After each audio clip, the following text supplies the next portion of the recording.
नमस्कार विद्यार्थी मित्रांनो, येत्या आठवड्यामध्ये माढाची परीक्षा होणार आहे आणि यासाठी सर्वजण खूप मेहनतीने अभ्यास करत आहेत. मित्रांनो, माढा भरतीमध्ये इंग्लिश ग्रामरचे जवळपास 50 क्वेश्चन्स विचारले जाणार आहेत आणि हे 50 क्वेश्चन ज्या टॉपिक्सवर असतील किंवा ज्या कोण्या सिलेबसवर असतील त्या सिलेबसला प्रत्येक टॉपिक आणि त्या टॉपिकवर येणारा जो प्रश्न आहे तो प्रश्न किंवा त्या प्रश्नांचं ॲनालिसिस आपण या ठिकाणी करणार आहोत. आणि हे जे प्रश्न असणार आहेत मित्रांनो, अत्यंत स्पेशल किंवा खास स्वरूपाचे असणार आहेत. मी यामध्ये तुम्हाला जनरल क्वेश्चन्स देणार नाही, यामध्ये आपण अपवादांवर चर्चा करणार आहोत, ज्याला आपण एक्सेप्शन्स असं म्हणत असतो. तर पूर्ण व्हिडिओ पहा मित्रांनो. प्रत्येक टॉपिक, उदाहरणार्थ आर्टिकल्सवर कशा स्वरूपाचे प्रश्न येतात ते प्रश्न, टेन्सवर कशा स्वरूपाचे प्रश्न येतात ते प्रश्न, त्याच्यामध्ये चेंदवाईस असेल, क्वेश्चन टॅग असेल, क्लॉज असेल, सर्व क्वेश्चन्स आपण या ठिकाणी डिस्कस करणार आहोत आणि याचा तुम्हाला नक्कीच फायदा या परीक्षेमध्ये होणार आहे. त्याकरिता हा व्हिडिओ पूर्ण पहा. हे जे प्रश्न असणार आहेत किंवा हे जे काही एक्सेप्शन्स असणार आहेत ते अतिसंभाव्य अशा प्रकारचे असणार आहेत. कारण की अलीकडच्या परीक्षांची जर काठिण्य पातळी जर तुम्ही तपासली तर त्यामध्ये जास्तीत जास्त अवघड प्रश्नांवर भर दिला जात आहे. त्याकरिता तुमच्या काही समस्या असतील, ज्या काही अडचणी असतील, टेन्स असेल, आर्टिकल असेल किंवा इतर कुठलाही टॉपिक असेल, ती या व्हिडिओच्या माध्यमातून पूर्ण होणार आहे. तर मित्रांनो, बघू शकता तुम्ही बोर्डवर जे 3 प्रश्न तुम्हाला दिसत आहेत, या 3 प्रश्नामध्ये जी रिकामी जागा तुम्हाला दिसत आहे त्या रिकामी जागेच्या नंतरचा शब्द पहा आणि त्या शब्दापूर्वी आर्टिकल कोणतं येतं ते थोडा वेळाकरता विचार करून पहा. तुम्हाला नक्कीच हा विचार करण्यास भाग पाडणारा प्रश्न आहे. प्रत्येक प्रश्न तुम्हाला विचार करण्यास भाग पाडणार आहे. आपण असे जनरल ॲन ॲपल किंवा अ मँगो यासारखे क्वेश्चन्स या ठिकाणी घेतलेले नाही आहेत. तर बघा मित्रांनो, पहिला क्वेश्चन जो आहे आर्टिकलवरचा, the professor is talking about blank India of 1857. Generally we don't use articles before proper noun. India is a proper noun, right. India जे आहे प्रॉपर नाउन आहे आणि ओमिशन ऑफ आर्टिकल हा टॉपिक शिकत असताना किंवा हा प्रकार शिकत असताना तुम्हाला असं सांगितलं जातं की बाबा एखाद्या देशाचं जर नाव येत असेल तर त्याच्यापूर्वी आर्टिकल वापरू नको. मग आपले जे विद्यार्थी आहेत ते फक्त या ठिकाणी इंडिया बघणार. India is a name of a country. मग या ठिकाणी ते एक्स अर्थात नो आर्टिकल हे ऑप्शन म्हणजेच राईट करण्याची जास्तीत जास्त शक्यता आहे. तर मित्रांनो, या ठिकाणी तुम्ही चूक करत आहात. कारण कुठलंही वाक्य वाचल्यानंतर त्या वाक्यातली थोडीशी परिस्थिती किंवा त्या वाक्यातला कॉन्टेक्स्ट आपण अभ्यासायचा असतो. या ठिकाणी मी काय म्हणत आहे, India of 1857. It means that I am talking about India of 1857. I am talking about particular India. मी 2022च्या भारताबद्दल बोलतोय का? नाही. मी जनरल भारताबद्दल बोलतोय का? नाही. 1857 मध्ये भारताची जी परिस्थिती होती त्या भारताच्या परिस्थितीबद्दल तो प्राध्यापक बोलत आहे. Means he is talking about particular era. लक्षात, तो पर्टिक्युलर एरा बद्दल बोलत आहे. मग या ठिकाणी इंडिया जे झालं ना मित्रांनो, हे जरी देशाचं नाव असलं तरी आपल्याला याच्यापूर्वी द हे उपपद वापरावं लागणार आहे. Because we are talking about particular India. यामुळे या ठिकाणी येणारं जे ऑप्शन असेल ते असेल मित्रांनो द. एक्स वापरू नका. एक्स कुठं वापरता? समजा मी म्हणत आहे India is my country, X म्हणा. लक्षात, we live in India, X म्हणा. Many people visit India, X म्हणा. पण जर समजा इंडिया ऑफ पुढे जर समजा इसवी सन येत असेल, काही इयर्स येत असतील, वर्ष येत असतील, तर don't forget, you should use there the. विसरू नका की त्या ठिकाणी तुम्हाला द वापरायचं आहे. क्लिअर? चला, पहिला प्रश्न झाला क्लिअर. यानंतर दुसरा प्रश्न पहा मित्रांनो, we should not tell blank lie. What is this lie? आता या ठिकाणी हे लाय काय आहे? आलं लक्षात. मग आता मुलांना विचार करण्यास भाग पाडणारा प्रश्न आहे, बाबा हे लाय काय आहे? हे नाम आहे का, सर्वनाम आहे का, विशेषण आहे का, काय आहे? Okay, it is a part of a phrase. तो मित्रांनो एक फ्रेजचा पार्ट आहे. तुम्ही टू टेल अ लाय ही फ्रेज पाहिलेली आहे का? टू टेल अ लाय म्हणजे काय मित्रांनो? खोटं बोलणे. या फ्रेजमध्ये अ हे फिक्स येणारं आर्टिकल आहे. ओके, म्हणून या लाय पूर्वी तुम्हाला अ वापरायचंच आहे. आता most of the students will say no article. या ठिकाणी आर्टिकल येत नाही. पण नाही मित्रांनो, there you are making a blunder, means mistake. त्या ठिकाणी तुम्ही चूक करत आहात. या ठिकाणी तुम्हाला लाय पूर्वी अ हे उपपद वापरायचं आहे. काय वापरायचं आहे? अ हे उपपद वापरायचं आहे. लक्षात ठेवा कुठल्या कन्सेप्टवर आहे की टेल अ लाय नावाची फ्रेज आहे. या फ्रेजमध्ये अ हे उपपद येतं म्हणजे येतच आणि म्हणून तुम्हाला त्या ठिकाणी अचा उपयोग करायचा आहे. Okay, we should not tell a lie. Clear? चला, now let's move on to the next question. Question number 3. he learns English at blank school. Now school is a common noun, right? It is a countable noun as well, and we use indefinite articles before countable noun, right? की countable noun म्हणजे ज्या नामाला तुम्ही 1 2 3 असं संख्येत मोजू शकता त्या नामापूर्वी तुम्ही बिनधास्तपणे अ किंवा ॲनचा उपयोग करू शकता जर ते सिंग्युलर स्वरूपात असेल तर. मग स्कूल सुद्धा काउंटेबल नाउन आहे. तुम्ही म्हणणार की बाबा स्कूल पूर्वी तर आपण सहज अ हे उपपद वापरू शकतो, पण नाही मित्रांनो, वाक्यातली परिस्थिती वेगळी आहे. तो नियम तुम्हाला माहीत असणं गरजेचं आहे. कोणता नियम? बघा, school, college, hospital, church, prison, jail इत्यादी नामांचा उपयोग जर त्यांच्या मूळ कार्यासाठी होत असेल, मूळ हेतूसाठी होत असेल लक्षात, तर त्यांच्यापूर्वी कोणतंच उपपद वापरलं जात नाही. मग या ठिकाणी मला सांगा, आता स्कूलचं कार्य काय आहे? शाळेमध्ये आपण काय करतो? शाळेमध्ये आपण शिकण्यासाठी जातो. मग वाक्यातली परिस्थिती काय आहे? He learns English at school, म्हणजे तो शाळेमध्ये इंग्रजी शिकतो. म्हणजे शाळा या नामाचा उपयोग तो मूळ हेतूसाठी करत आहे, मूळ पर्पजसाठी करत आहे. मग या ठिकाणी मित्रा आपल्याला आर्टिकल वापरता येत नाही, म्हणून इथं आपल्याला द्यावं लागले आता 0 आर्टिकल. पहा, 3ला 3 प्रश्नामध्ये सगळे ऑप्शन सारखे आहेत, पण इथं पहा एक्स आहे, इथं नो आर्टिकल आहे, इथं 0 आर्टिकल आहे. लक्षात, तिघांचा अर्थ एकच होतो. एक्स म्हणजे नो आर्टिकल, नो आर्टिकल म्हणजे अर्थातच नो आर्टिकल, आणि 0 आर्टिकल म्हणजे 0 आर्टिकल एक नावाचा प्रकार आहे.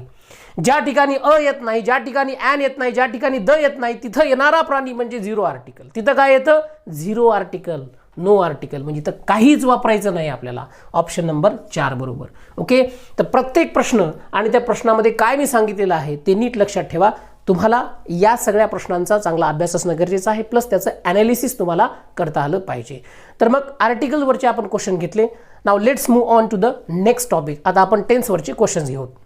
माडा भरतीमध्ये दुसरा अत्यंत महत्त्वाचा टॉपिक आहे आणि तो टॉपिक म्हणजे टेन्स. मित्रांनो, आलं लक्षात? टेन्स म्हणजे टेन्शन देणारा टॉपिक आहे आणि टेन्सवर जास्तीत जास्त प्रश्न विचारले जातात. आता टेन्सचे क्वेश्चन्स आणि सब्जेक्ट वर्ब ॲग्रीमेंटचे क्वेश्चन हे जवळपास कॉमन असतात. मग त्याला सब्जेक्ट वर्ब ॲग्रीमेंटचा क्वेश्चन म्हणायचा का टेन्सचा क्वेश्चन म्हणायचा ते आपण दोन्ही बी ठरवू शकतो. ओके, जसं की तुम्ही बघू शकता की 1 आणि 2 टेन्सवरचे जे काही क्वेश्चन दिलेले आहेत त्या क्वेश्चनमध्ये बघू शकता मित्रांनो की हीच्या नंतर इथं ब्लँक दिलेला आहे, रिकाम्या जागी सहाय्यकारी क्रियापद आहेत. तुम्ही म्हणू शकता की हा प्रश्न सब्जेक्ट वर्ब ॲग्रीमेंटचा आहे, बरोबर आहे. At the same time you can say what tense is used here. आता या ठिकाणी कुठला टेन्स वापरला जातो? आलं लक्षात? सिंपल पास्ट टेन्स आहे, सिंपल प्रेझेंट टेन्स आहे का दुसरा कोणता टेन्स? म्हणजे हा टेन्सचा क्वेश्चन झाला आणि खाली दुसरा क्वेश्चन. बघा मित्रांनो, या ठिकाणी वाक्यात परिस्थिती काय आहे? ही वॉक्स. आता वॉक्स म्हटल्यानंतर काय झालं? सिंपल प्रेझेंट टेन्स, V1 आणि येस प्रत्यय लागला. It means that it is simple present tense. त्याच्या पुढे ॲज इफ नावाचे कंजंक्शन आलेलं आहे मित्रांनो. It is called conjunction. कोणत्या टाईपचं कंजंक्शन आहे? It is a subordinating conjunction. There are 2 kinds of conjunction, coordinating conjunction and subordinating conjunction. As if is a subordinating conjunction. And remember one thing, if you see subordinating conjunction in a sentence, that sentence will be called complex sentence. ज्या वाक्यामध्ये subordinating conjunction येतं त्या वाक्याला म्हणायचं complex sentence. इथं दुसरी एक concept आपली तयार झालेली आहे. ॲज इफ दिसलं कॉम्प्लेक्स सेंटेन्स. दुसरी गोष्ट, ॲज इफ पासून स्टार्ट होणारं जे सबऑर्डिनेटिंग क्लॉज असतो किंवा जो सबऑर्डिनेट क्लॉज असतो that is called adverb clause of manner. कोणता? Adverb clause of manner. ही दुसरी कन्सेप्ट तुम्हाला इथं सांगितलेली आहे. आणखीन मी याच्याकडे गेलेलो नाही, त्याच्या आधीच तुमचे 2-3 प्रश्न कव्हर केलेले आहेत की ॲज इफ पासून जो क्लॉज सुरू होतो ना त्याला म्हणायचं adverb clause of manner. Manner म्हणजे काय? रीत. आता ॲज इफ नावाचं कंजंक्शन जे आहे एखाद्या माणसाच्या वागण्याची, बोलण्याची, राहण्याची, जगण्याची रीत सांगण्याचं कार्य करतं. आलं लक्षात? मग हा मुद्दा सांगण्या पाठीमागे एक कारण आहे. ते तुम्ही नाव पाहता, पुष्पा. आलं लक्षात? सगळ्यांना वेड लावले याने, बरोबर की नाही? या हिरोने याचे जेवढे काही फॉलोअर्स, फॅन्स आहेत त्यांना लग्न करून सोडलेलं आहे, त्याची ते कॉपी करत आहेत. मग आपला एखादा कार्यकर्ता दळभद्री पाहिला तुम्ही जो की पुष्पासारखं चालायला आहे. आलं लक्षात? मग तुम्ही त्याला काय म्हणणार? तो असा चालतो जणू काही पुष्पा आहे, तो असा चालतो जणू काही काय अर्जुन, कोणता त्या हिरोचं नाव जे काय आहे ते आलं लक्षात आहे. म्हणजे त्याच्या सारखा आहे, तो आहे असं नाही.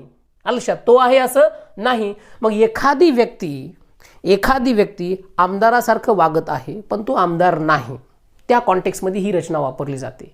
मग इथं काय करायचं? मेन मुद्दा पहा मित्रांनो, ही वॉक्स ॲज इफच्या आधी जर सिंपल प्रेझेंट टेन्स आला, तर ॲज इफच्या नंतर ही किंवा शी नावाचं सर्वनाम वापरलं जातं आणि अशा वेळी त्या ही किंवा शी या सर्वनामानंतर येणारं जे सहाय्यकारी क्रियापद असतं ते ना इज असतं ना वॉज असतं, याचा विषयच नाही, तर ते असतं वेअर. मित्रांनो इथं दोन सहाय्यकारी क्रियापदे किंवा दोन क्रियापद अशी की इथं येण्याची शक्यता आहे.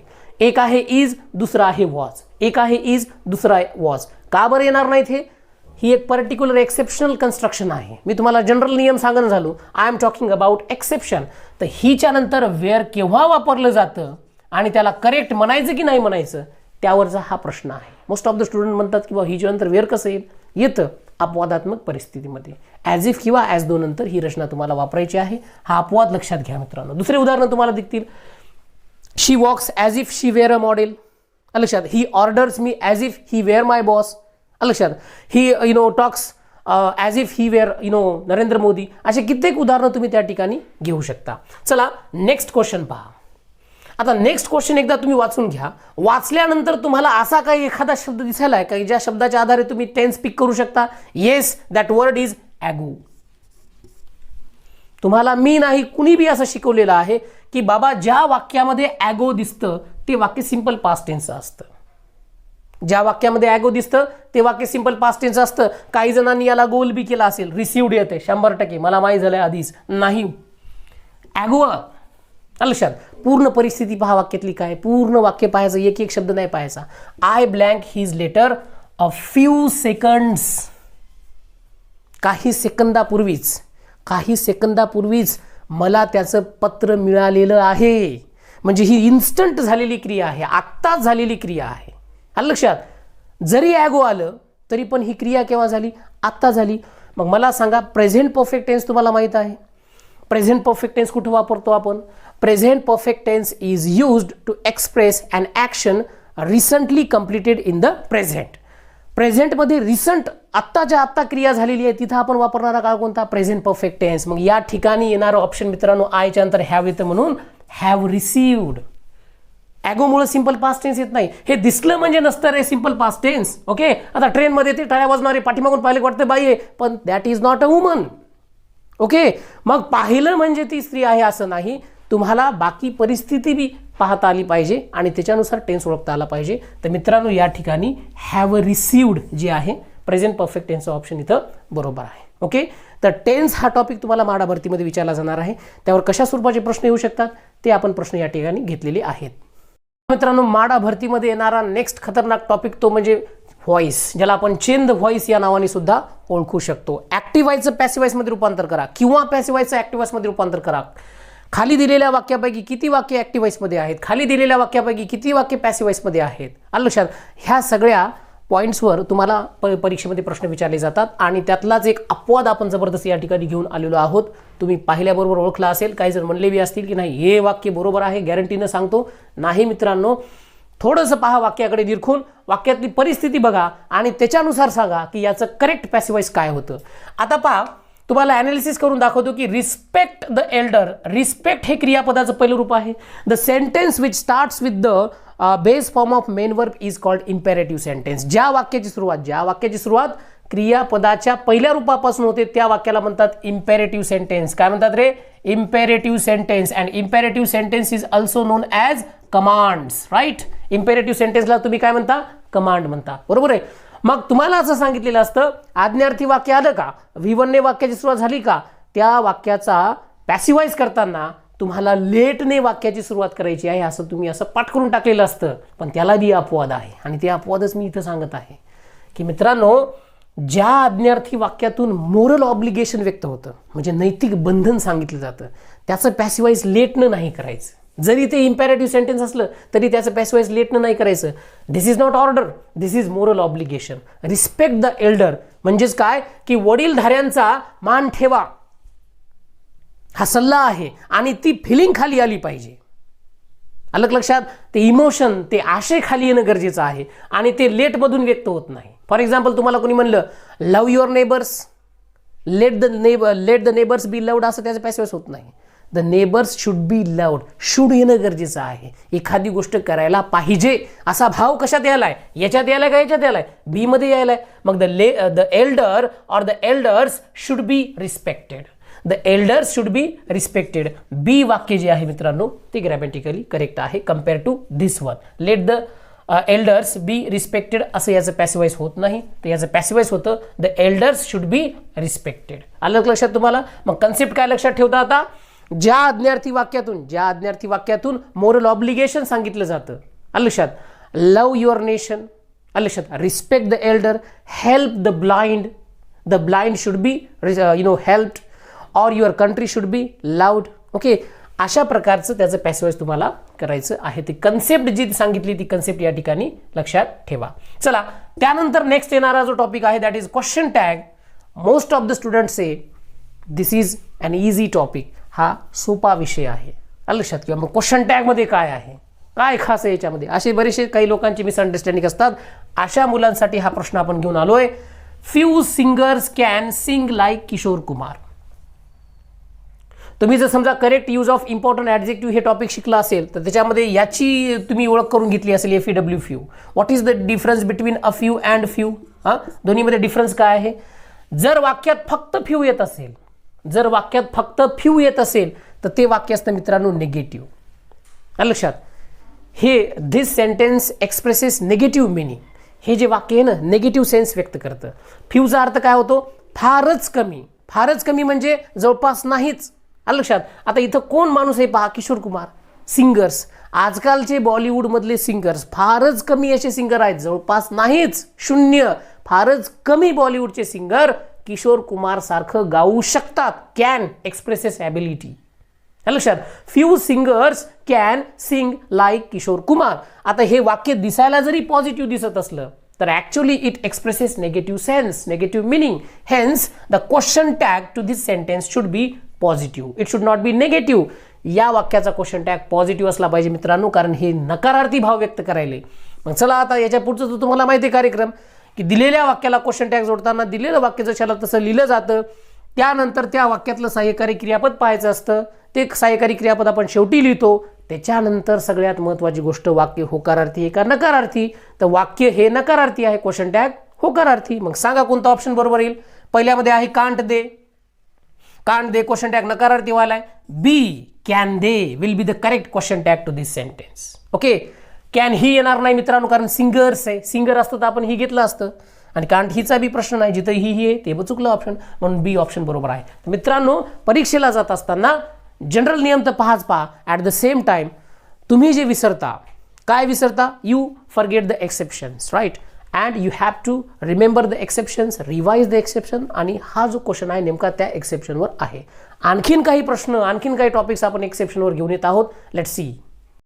चला मित्रांनो, यानंतर तुमचा आवडता टॉपिक आपण या ठिकाणी घेतलेला आहे अँड दॅट इज प्रिपोजिशन. लक्षात. सर्व प्रकारच्या परीक्षांमध्ये विचारला जाणारा, मग ती क्लास 3 ची परीक्षा असो का मेन्सची परीक्षा असो, प्रिपोजिशनवर प्रश्न हमखास येतो.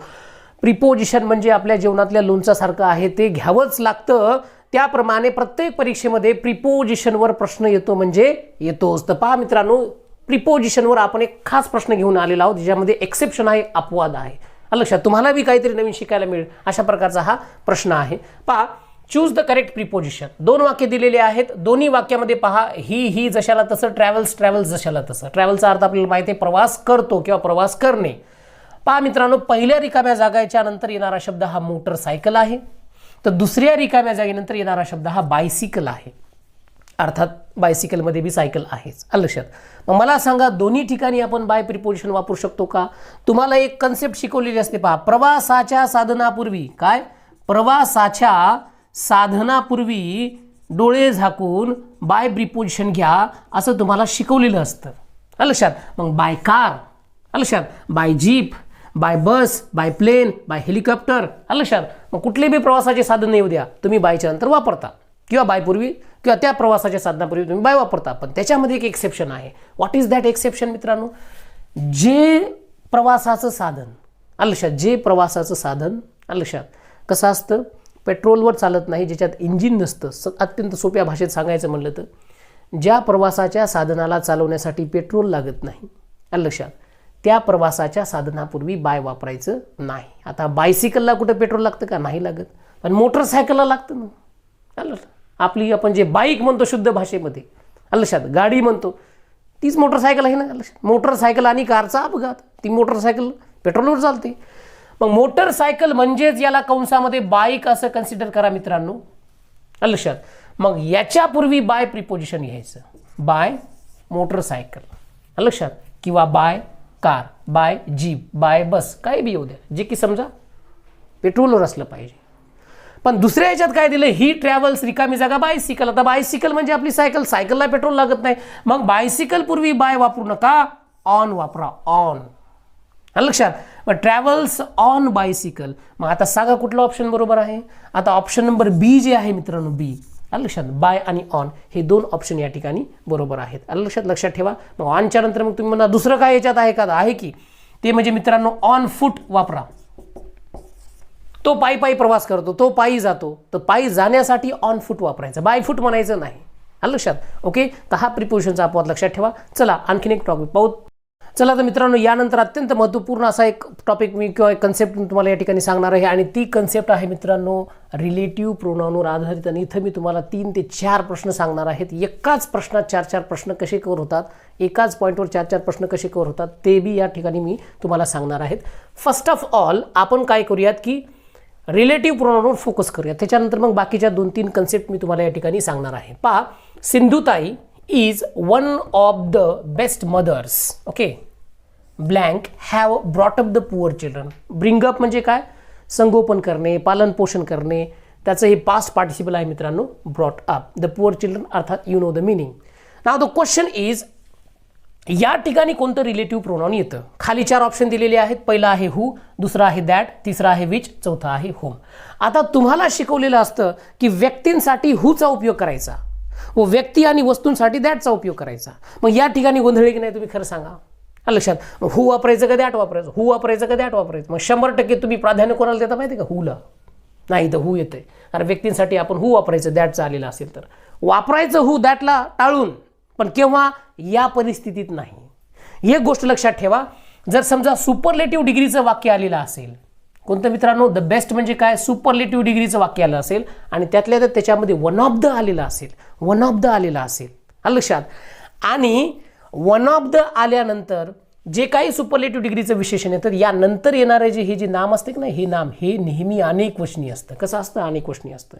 मग या नामासाठी जेव्हा रिलेटिव्ह प्रोनाउन वापरण्याची वेळ येईल ना, आणि ते नाम जर समजा सजीव असेल ना, सजीव, पहा मदर हे सजीव नाम आहे. हां, तर इथं हूच्या जागी दॅट वापरायचं. फक्त एकाच ठिकाणी इथं हूच्या जागी काय वापरायचं, दॅट वापरायचं. Sindhutai is one of the best mothers that have. Who have म्हणू नका, फक्त एक वाक्य काढून टाका बाजूला. वन ऑफ दची सुपरलेटिव्ह डिग्री, व्यक्ती आली असेल, व्यक्तीसाठी रिलेटिव्ह प्रोनाउन वापरायचं असेल, दॅट वापरा, दॅट. हू वापरू नका. आलं लक्षात. ऐक नाही खतरनाक अपवाद. चला त्याच्या खाली आता सेम सिच्युएशन काढून दिले तुम्हाला. I know the mothers blank have brought up the poor children.